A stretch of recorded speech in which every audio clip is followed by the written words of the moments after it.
Alright everybody, there you go. There's your first look at my new 125. Now, I'm sorry I have to sit on the other side of the room to get the whole thing in frame. But this is a big tank. It's 6 feet long. It's almost 2 feet deep. And it is, I believe it's actually over 2 feet tall. I'm not sure what the actual height of it is. So, there it is. I think this is probably going to be a very long video. I've just been kind of sitting here grooving on the tank, and I feel like I'm ready to start shooting my first video of it. So I'm just going to talk about the tank for a little while, my motivation, how I set it up, why I set it up the way I did, what effect I was going for, you know, just whatever's on my mind really. I'm just going to talk about this tank. So whenever you get tired of looking at it, and you get tired of hearing me talk about it, you can stop watching. In the meantime, I would ask you to subscribe so that you will get plenty of videos in the future of this tank as well as all my others. So if you watch my videos, you know I go for a very natural feel in my tank, and I went for that in this tank as well. But the reason I sound like I'm a little hesitant or a little almost disappointed in this tank is frankly I am. My former African tank, the tank that the vast majority of the fish in this tank came from, is my favorite tank. It really is. It's so beautiful, and the way I've got it set up is so aesthetically appealing. But I put that tank together when I was much more amateur, much more enthusiastic, and much less experienced at keeping tanks clean. So while it looks fantastic, it's not very practical. It's very difficult to keep clean. And it's just, I have so much cave structure in there, and I've got so much area where the water swirls around, and there's dead zones, and it's just, if I lifted stuff up in there, you'd be shocked at the amount of stuff that collects in that tank. So with this tank, I still went for the very natural feel, but based on my experience, I actually set it up a little differently, so it's a lot more easy to clean, and the water is a lot more free flowing through the tank. So unfortunately, it was my first big compromise between the way I would like it to look and the real world that I have to live in and maintain this tank. I really want this to be my first good tank, that I really do a good job at keeping the nitrates under control. I want to keep the water nice and clean. I feel like I've got enough experience under my belt now that I can really make this tank something. So I'm also experienced enough at this point to know that we are looking at a brand new raw tank, and the plants have, you know, not even begun to grow in or even root in at this point. I've only had this actually set up and running for about a week now. So the plants have a long way to go, and everything else. So when I put the tank together, the feel I went for was something similar to the way the bones of the earth around here look. And if you'll notice, my three main pieces of rock structure are all up at an angle. And where I live, I guess technically you could say I'm on the very edge of the foothills of the Appalachian Mountains. So I'm very used to seeing areas where there's sort of a shelving layer of rock that has been upheaved by more sort of bulky, chunky rock that comes up from below. And what you wind up with is this very sort of shelving upheaval with these bulkier, chunky rocks, you know, coming up from below and shoving it up. Now, if you'll notice, I very carefully made sure that the three rocks are not at the same angle. Very seldom in nature do you get any kind of real serious symmetry like that. You do, but it's in unusual circumstances, and it's certainly not in places where I see it. Another thing that you will notice is that the rocks that I've got in there are, for the most part, all of the same type of rock. The rocks that are creating my shelving structure are of the same construct, I'll say, the same make. I'm not a geologist, I don't know what the rocks are made out of. I did do a video about preparing the rocks and all that, so that'll be a different video, not this one. But they're all the same, and then for the most part, they may not be identical, but color, structure, shape, etc. The bulkier, more structural rocks in there are all the same as well. So you don't get this sort of slapdash feel that gives the appearance like somebody threw a bunch of different rocks in. That's something you very likely could see. I've also got wood in the tank. I can't imagine having a tank that doesn't have wood in it. I can't imagine having a tank that doesn't have plants in it. Those are pretty obvious to me. Again, I just go for a very natural feel. I like a tank that looks like what I imagine, underwater would look if I stuck my head in there. Of course, I live in the real world too, and every place I've ever stuck my head in the water sure doesn't look like this. But in the world of my imagination, I would have a beautiful, beautiful sight like this if I were to look underwater and see the fish swimming around. A few of the things I did that are of a more practical nature. If you look in this corner, I've got a flat rock there, and if you'll notice, I've got all these rocks that sort of create a barrier. That creates a very strong clockwise flow of water in the tank, and it basically slows down and backs up in this corner, and it drops a lot of the suspended detritus in there. So if you will also notice, that is on the far corner that is closest to where my hose runs to do my water changes. So that's where I'll be sticking the vac in, and that conveniently will be a place that hopefully, see, my odd couple are still at it all this space now, and they still do this kind of stuff in this tank together like they used to in my African tank. So it's definitely a thing with them, and it wasn't that they were cramped on space, because as you can see, they've got plenty of room to spread out. They just choose not to. So at any rate, that's my little practical consideration. I've already seen its effect. It works very well. I've also set it up so that as that blows across the back, my spray bar shoots down across here. So I create a little bit of a turbulent area where the water flows forward and towards the front of the tank. And in here, I have another little area that traps detritus that blows forward and kind of dies in there. But that little notch in that rock allows me to get in there with my gravel vac as well and clean that area out. The only thing I'm really concerned about is this piece of wood. It's very cup shaped. When I put this tank together, I had in mind to put a Polypterus in there. They're often called bichères. I have opted not to do it, but it does create a lot of cave space underneath of there, so that's going to be a detritus trap.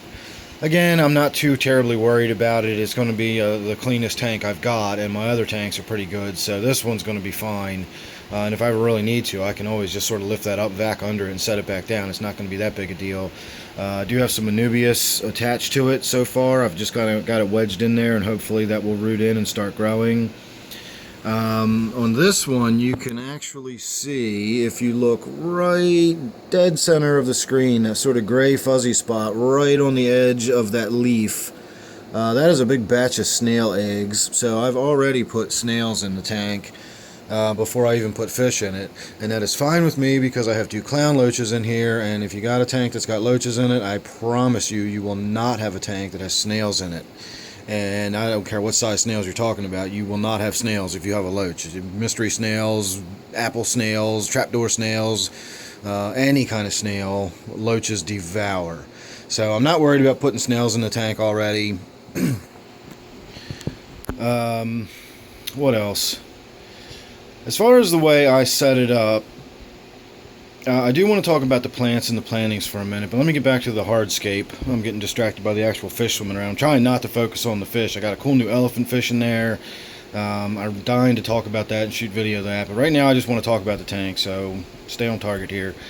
The other thing I notice in nature when I'm out and around and about is that it seldom cooperates. You often, in fact I always, will see one big branch or root or something that thrusts itself across the general feel of the flow of everything, and it always goes the wrong way, or it's every time I try to take a picture of something, there's always some stupid branch right in my face, etc. So this piece here going sort of against the flow is actually very deliberate. It's not actually propping that rock up or anything like that. In fact, it's actually leaning on that rock. So there's no issue there with anything shifting or falling. That's another point I would like to make. All of the rocks in there are all very, very securely leaning against each other and securely in the ground. If I drained that tank, the water is not giving any added buoyancy. They will be just fine. I could actually get in there and scrub on them and push them around a little bit, and they would not shift or move. A lot of times people have fish in tanks that will dig and burrow, and sometimes that will cause the base of rocks to shift, and then they can slide. And rocks this size, you really don't want sliding sideways and banging into your glass. So make sure when you do use larger rocks like this, you really get them in there good and secure. I put that stuff in first. It is down, all the way down on the base. I actually have plastic underneath of it. It's called egg crate plastic. It is that stuff. You set that down, you set your large rocks on it, and then that way the rock is not actually on the glass, and if the rock does shift or buckle or rattle, it's not actually impacting your glass. It's on a safe piece of plastic. And then of course the substrate just flows right down through all those little squares, and you get a nice secure firm base for your rocks, and you're not coming in contact with your glass. So that's a little bit of what's going on behind the scenes. As far as how I put it together, I guess the only other thing I will talk about is the plants and how I set the plants up and designed them. I was talking to a friend of mine the other day, and I know you can barely tell, but that is actually a red tiger lotus, and that was the largest one they had. So they grow pretty fast, and hopefully that will grow in quite nicely. But if you'll notice where it's positioned, it is in the front of those rocks. And I actually sent a friend of mine a photo of this angle that we're looking at pretty much right here. And I said that I want to put a tiger lotus there, etc., etc. And he thought I had misspoken or something and said, surely you mean you're going to put it behind those rocks? And I said no, it's going to go in front, and I went on to explain why, which I will in a moment. But I understand the reason he said that, and it's basic gardening 101. I've got a yard full of gardening. I do that kind of stuff in my sleep. You put the taller stuff in the back, the medium stuff in the midground, and the shorter stuff up front. This maximizes what you can see. It maximizes being able to see your fish, and in my opinion, it makes your garden look like a set of bleachers. And I've never been anywhere where the outside cooperated to the point where it looked like a set of bleachers. Now, I also am not just going to let everything grow wild and do its own thing and grow wherever it wants. I go for that middle ground. I want a very natural feel and look, and you get that in my tanks. If you'll notice all these tall, spindly little things, they're all temple plants. They're actually going to get quite large, and I have them in the front in several places. And if you actually start paying attention and looking at some of my other tanks, you'll notice that I do have things up front and out of place if you go by the sort of method of where you should place it. And if I was slapping a tank together for somebody else and somebody said, hey, can you put a tank together for me, I would do it in more of a traditional, this is what people expect to see kind of tank. But this is my tank, and I don't care what other people expect to see. I set the tank up to see what I want to see. And I don't mind a little bit of this and that other people might find bothersome or whatever, and that's fine. One of these days I will get around to shooting a video, and I keep talking about this tank personality and just sort of my philosophy about how you should put your tank together and manage your tank, maintain it, etc. And it basically just boils down to you should do, it should be your tank, and this is going to be my tank. So when this tiger lotus grows in, it's going to be up in front of that. In fact, it's going to be through that, I should say that temple plant's going to be through the tiger lily, and it's going to be over in front of that rock, and it's going to be above the rock. But what's going to happen is you are going to get a canopy up above the rocks. you're going to be looking through the stems of the tiger lotus. You're going to see the green and the red mixed with those two plants. You're going to see the rocks behind it, and the canopy is going to create nice dapple colored light and shadow that's going to look very natural. Now you'll still be able to see the fish, and in addition to seeing the fish, you'll be able to see the fish actually interacting with the plants and vegetation by swimming through it and around it and everything else. Your vision will be blocked to some degree. You'll miss some stuff going on in the back. The fish will have plenty of places to hide, and that's the way it is. I'm not, if I wanted to just look at fish constantly, I would set up one of those bare bottom glass tanks that just fish swim around in, and I think are just as boring as could be. I don't mind my fish hiding and doing their thing and interacting with their environment. In fact, that's what I want. First and foremost, whenever I set up a tank, the first thing I've got in mind is the well-being of the animals I'm putting in there. I'm not setting this up just to be something to look at. I'm setting up an entire habitat. I'm completely in control of everything that these animals need.